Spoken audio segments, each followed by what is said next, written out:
cima deste morro ninguém sai. Oi, grileiro, vem, pedra vai de cima deste morro ninguém sai. Construí meu barraco de madeira em cima deste morro pra morar. Tem o cão de um grileiro de rasteira querer meu barraco de derrubar, mas o grileiro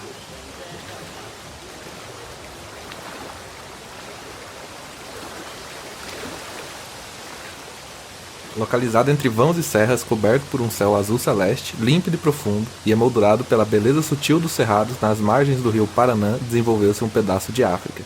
Essa frase é de Vercilene Dias, quilombola da comunidade Calunga de Goiás e advogado da Associação Quilombo Calunga, a AQC, que escreveu a dissertação de mestrado Terra versus Território, uma análise jurídica dos conflitos agrários internos na comunidade quilombola Calunga de Goiás, em 2019. Antes de conhecer Vercilene e sua obra, percorreu um longo caminho de estudos sobre a questão agrária no Brasil, e mais especificamente sobre os processos de grilagem de terras, lendo sobre os clássicos do tema e trabalhando com eles em diversas disciplinas do Instituto de Ciências Sociais da Universidade de Brasília, onde completei minha graduação, assim como na Faculdade UNB Planaltina. Grilagem verde, internacionalização do roubo de terras, desmatamento e as interfaces com a antropologia e questões ambientais. Decidi trabalhar com a grilagem e a rede Solidariedade Suborno que envolve essa prática ilegal. Havia a possibilidade de realizar essa pesquisa na comunidade Calunga de Cavalcante, pois o prefeito eleito era quilombola e tinha especial interesse no tema. Mandei uma carta de apresentação para a prefeitura e me responderam que eu devia contatar a AQC. Comecei a ler sobre os Calungas e as publicações acadêmicas dos próprios Calunga. Li Mari Baioc, Aldo Soares, Vilmar Costa, Vercilene Dias, Lorivaldo Souza. Essas são as principais bases da monografia. Apoiado nesses autores, percebi como a grilagem faz parte da história dos Calunga em um conflito secular pelo direito de existir e ocupar. Em setembro de 2021, fui a campo pela primeira vez, acompanhado de Ruth Pina, jornalista, e José Cícero, fotógrafo, para colaborar na pesquisa de uma matéria jornalística da agência pública sobre grilagem na Fazenda Bonito, que pertence ao Sítio Histórico e Patrimônio Cultural Calunga. Voltei ao território entre outubro e novembro de 2021, agora acompanhado de Durval Mota, ex-presidente do Instituto de Desenvolvimento Agrário de Goiás, o IDAGO, para, a serviço da AQC, mapear a ocupação da área que corresponde à Fazenda Bonito, estudo que gerou mais algumas dezenas de entrevistas e relatórios detalhando indícios de grilagem nos processos do INCRA, referentes à fazenda. O fato é que, se não fosse a cooperação dos quilombolas, nada disso seria possível. Eles nos receberam em suas casas, nos guiaram pelo território, forneceram água e alimento, concederam entrevistas, apresentaram ampla documentação.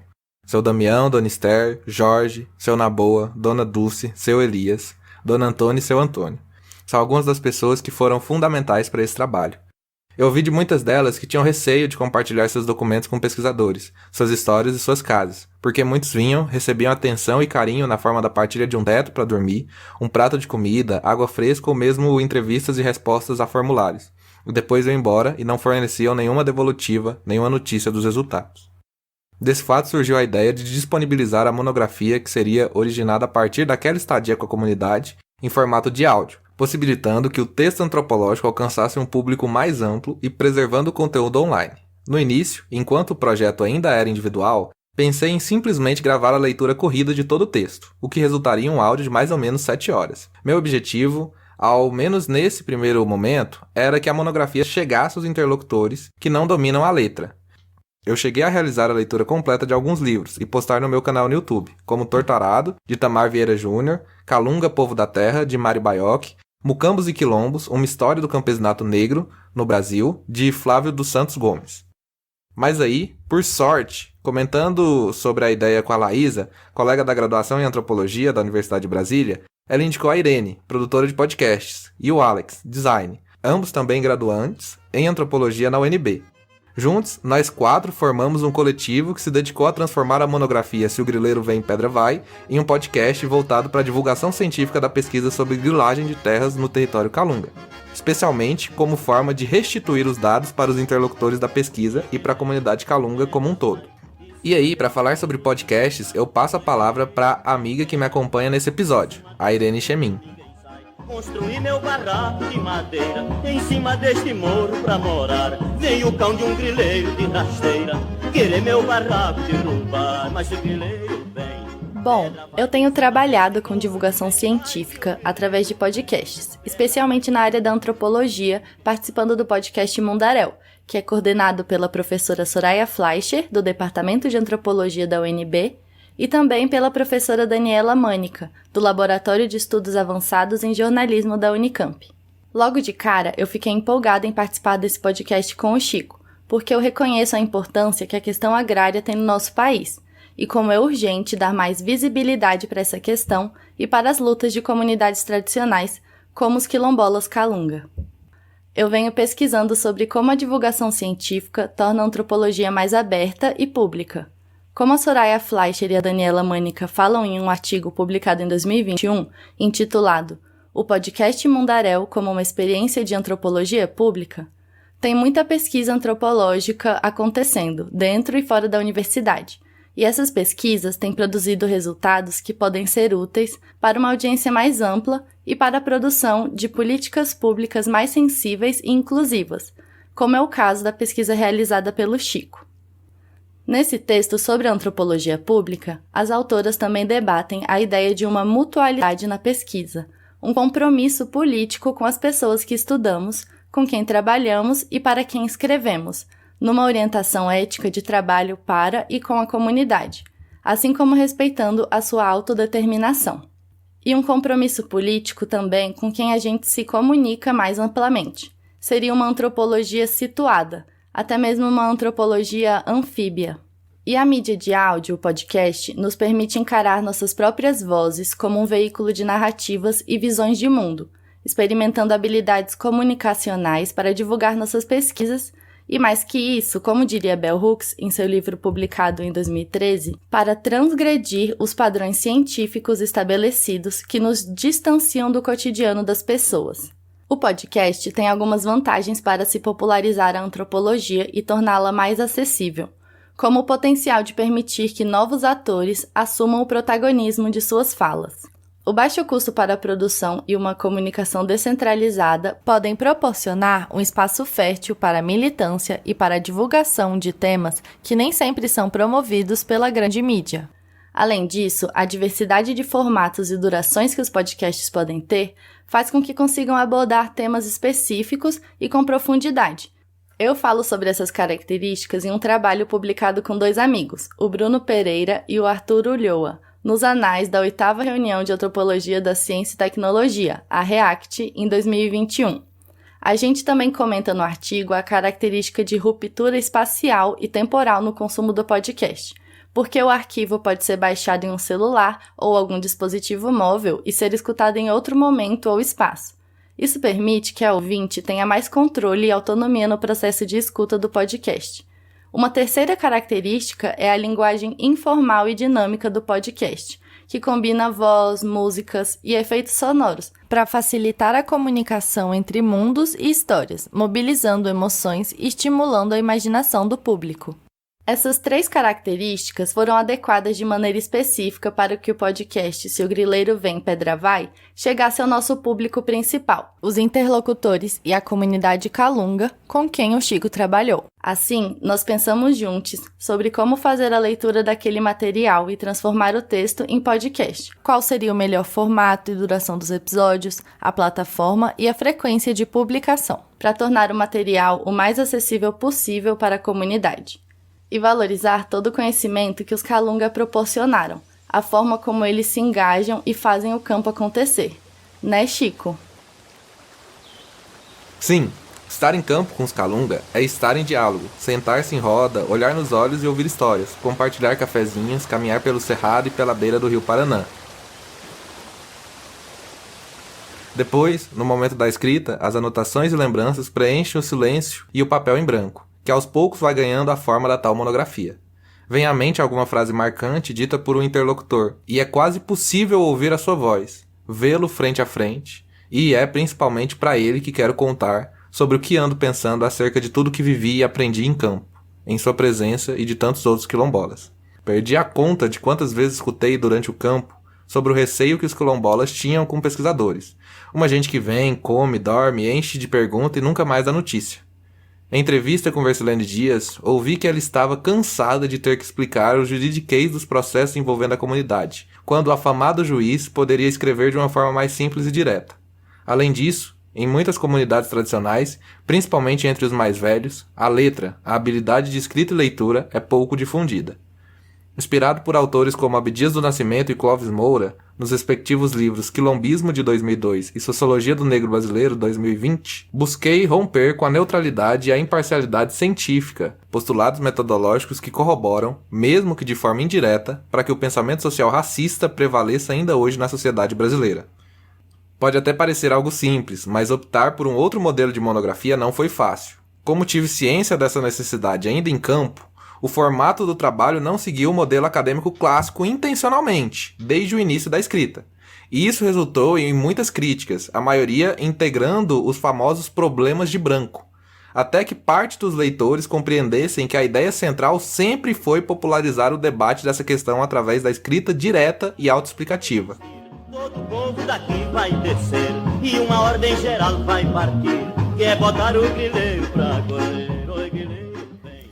Se o Grileiro Vem, Pedra Vai começou como uma música do Centro Popular de Cultura, pela qual fiquei apaixonado. O refrão dessa canção virou citação de um trabalho da disciplina na faculdade, que por sua vez serviu de base para o primeiro capítulo da monografia, que depois veio a receber o nome da música como título. E agora representa um podcast. Trabalho coletivo de 4 estudantes da graduação que se juntaram para disponibilizar, em formato de áudio, uma etnografia sobre os conflitos por terra no território Calunga, maior quilombo do Brasil. Encontrar a forma para transmitir a monografia através do áudio e do contar não foi uma tarefa simples. Queria disponibilizar o texto na íntegra. Não me pareceu apropriado fazer um resumo seletivo para os calungas. Como poderia eu, enquanto pesquisador externo, classificar o que é mais ou menos importante para a comunidade? Não é como se os interlocutores não compreendessem e se apropriassem do processo de pesquisa. Então seria feita a leitura integral do texto. Mas era longo se fosse disponibilizado no arquivo só. Então, lá no território eles têm um acesso precário à internet, que só pode ser conectada em lugares específicos. Na casa da Dona Antônia, por exemplo, ela tem internet particular que só é ligada durante a noite. E não é uma internet muito potente também. Então eu estava preocupado com isso em relação à publicação e acesso ao podcast. Eram vários fatores técnicos que tinham que ser pensados, né, Irene? Pois é, como o Chico disse, a ideia do podcast surgiu principalmente para que o público calunga tivesse acesso ao que foi produzido a partir da presença e pesquisa do Chico lá nos povoados de Boa Sorte, Bonito, Buriti Velho, Buritizinho, Congonhas, Pé do Morro, Prata, Redenção e Salinas, que ficam dentro da chamada Fazenda Bonito, no Sítio Histórico e Patrimônio Cultural Calunga.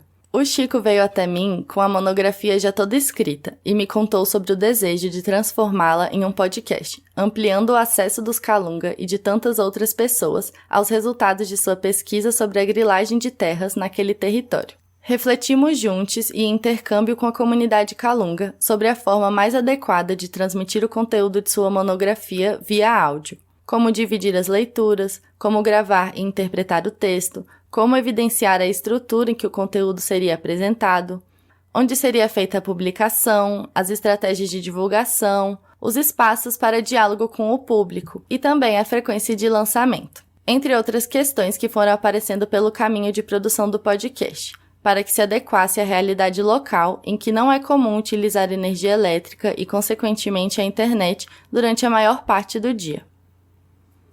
Nossa equipe também cuidou da identidade visual e da divulgação do podcast nas redes sociais. A Laísa Fernanda e o Alex Nogueira arrasaram nisso. As artes para cada episódio, assim como materiais sobre os interlocutores, podem ser acessados no Instagram, @seogrileiro-vem-pedra-vai. Sobre a música tema, não tínhamos dúvida. Se o Grileiro Vem, Pedra Vai é uma canção do Centro de Cultura Popular disponível em domínio público. A música nos inspira a pensar a secular resistência dos povos tradicionais na ocupação de suas terras, mesmo sendo constantemente atacados pelo modo de vida da branquitude capitalista e que destrói a diversidade da vida humana e de toda a natureza. A duração do episódio seria curta, de no máximo 15 minutos, para facilitar o download e adentrar a rotina das pessoas, fazendo parte das conversas cotidianas. O podcast seria disponibilizado no YouTube, que é mais acessível e conhecido entre a comunidade Calunga, e no Spotify, para ampliar a divulgação. Como a equipe era composta por voluntários, definimos uma frequência que fosse viável para todos, com 3 episódios por semana, toda segunda, quarta e sexta, às 19 horas. Esse horário parecia o mais adequado à realidade social calunga. A leitura foi dividida por 3 vozes, a do Chico, a da Laísa e a minha, organizada por subcapítulos da monografia. O nosso projeto resultou em 31 episódios. Para organizar a estrutura do conteúdo da monografia, utilizei efeitos sonoros. Coloquei um efeito de reverberação, ou eco, nas citações diretas presentes no texto, e uma onomatopeia de grilo para demarcar tópicos e listas. Optamos por não ler as referências do autor e ano de publicação nas citações, pois parecia atrapalhar a fluidez da escuta. As referências completas foram disponibilizadas em um documento escrito anexado ao episódio. Porém, não asseguramos que foi a melhor estratégia, visto que a ouvinte não tinha acesso às referências completas no próprio material em áudio, né? A gente também teve a ideia de abrir um espaço dos episódios para responder comentários e dúvidas dos ouvintes. Chamado de Momento Pedrada, esse espaço foi mais ocupado nos primeiros episódios do podcast e depois acabou não recebendo muitas participações. Porém, no privado, o Chico recebia várias mensagens e comentários dos calungas sobre os episódios, que a gente vai compartilhar com vocês. Queremos compartilhar um pouco mais sobre quem são essas pessoas, os interlocutores da pesquisa, sobre o território que ocupam e ao qual dão e criam vida.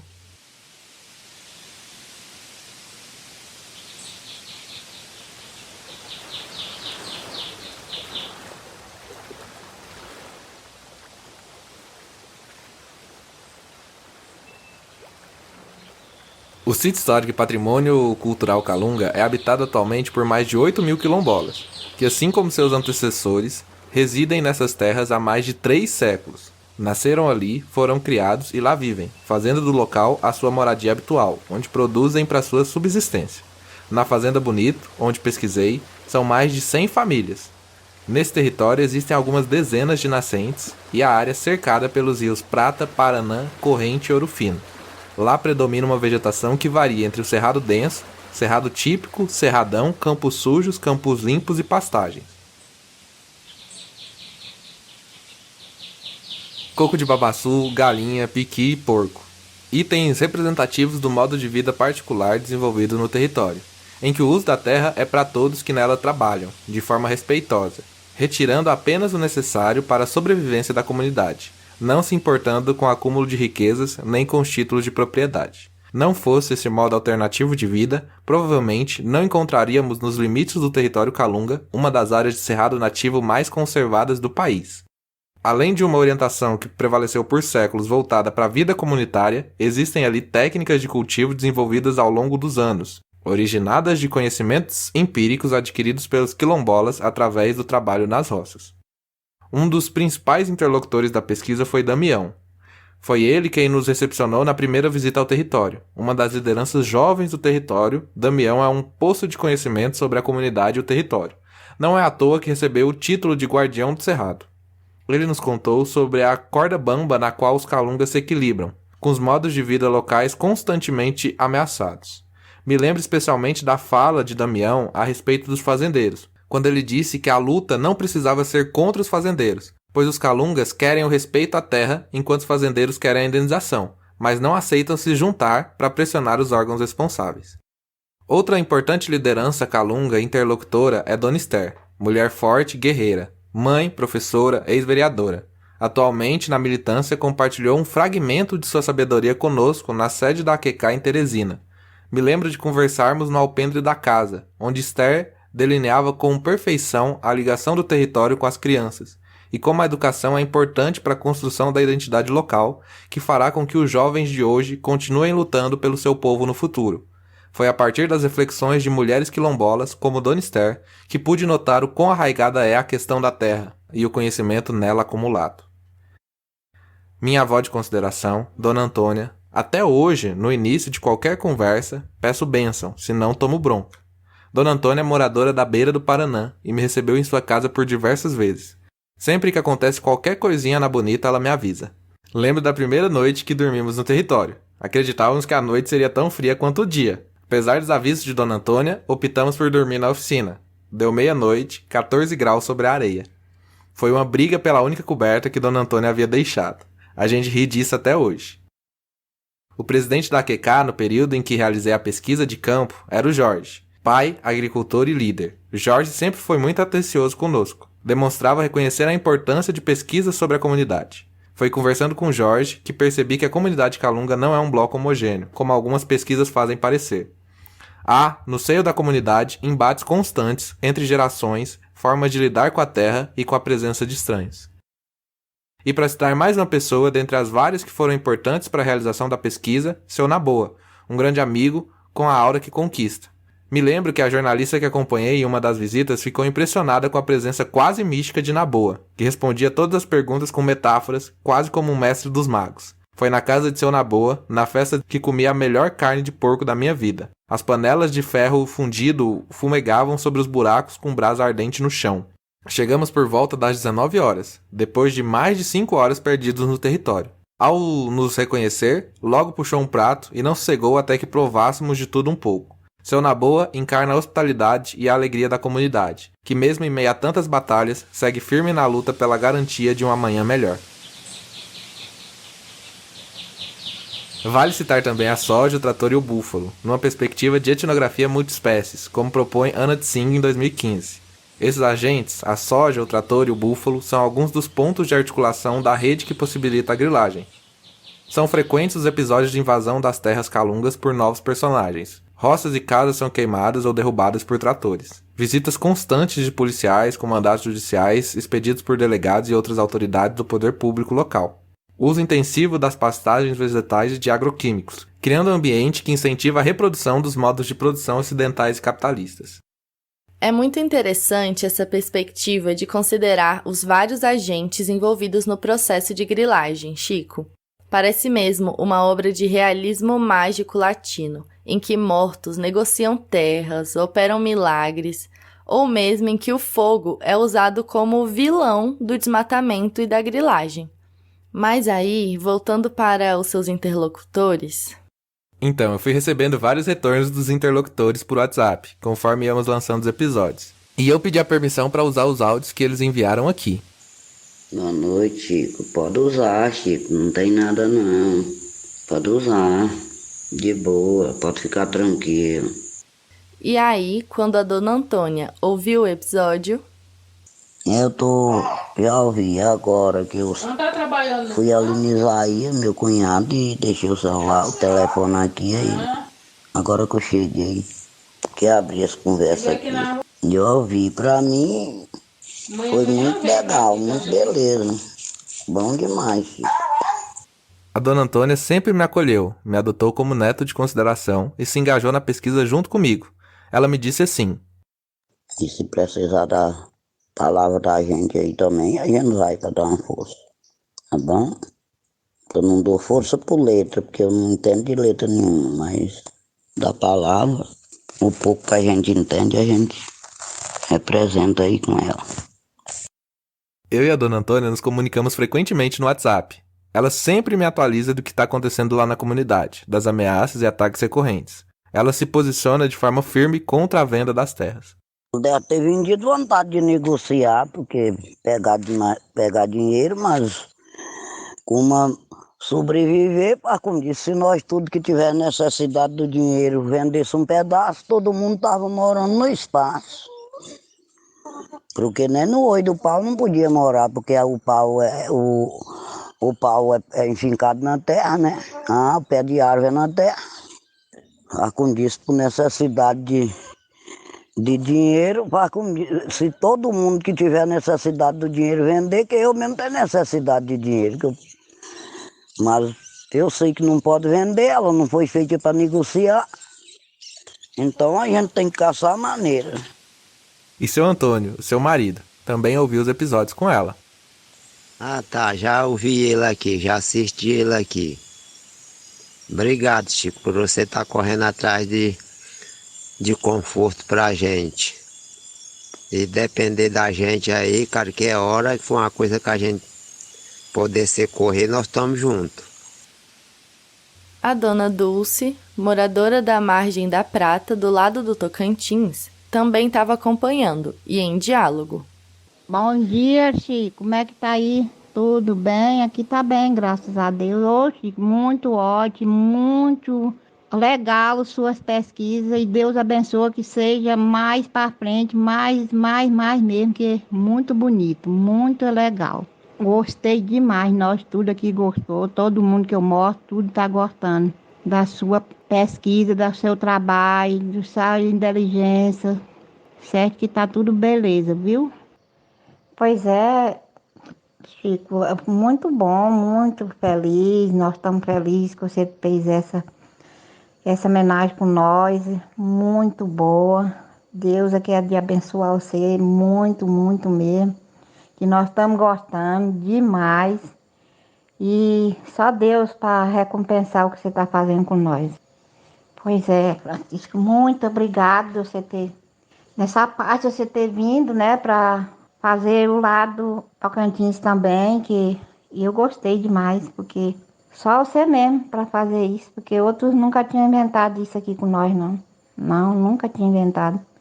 Muito obrigado e Deus te abençoe, e dorme com Deus e só Deus mesmo para te agradecer, Chico. O Adriano, presidente da Associação Calunga da comunidade do Engenho 2.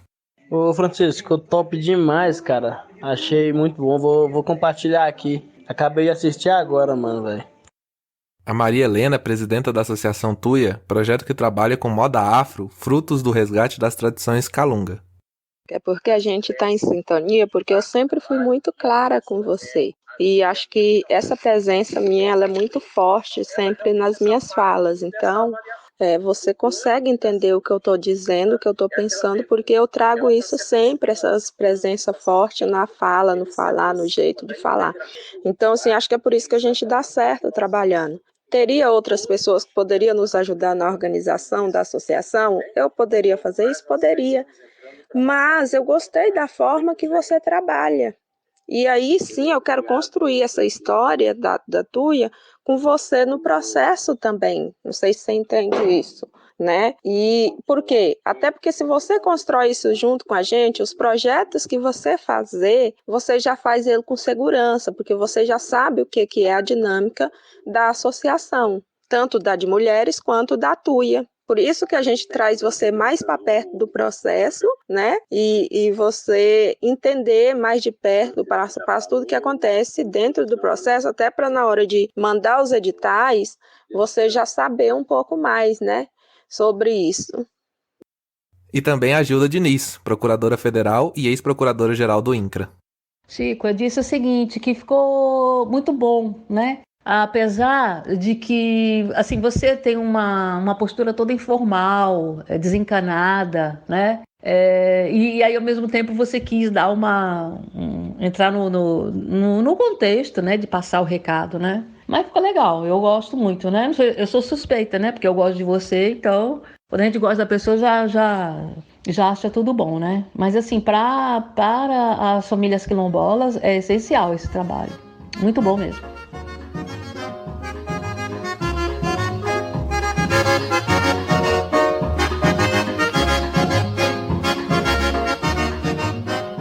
As pessoas que conheci no meu campo se tornaram minhas principais referências de sabedoria e luta, numa troca que tem perdurado para além da antropologia. Relações que colaboraram para que eu desenvolvesse outras formas de pensar, analisar, teorizar e publicizar os resultados.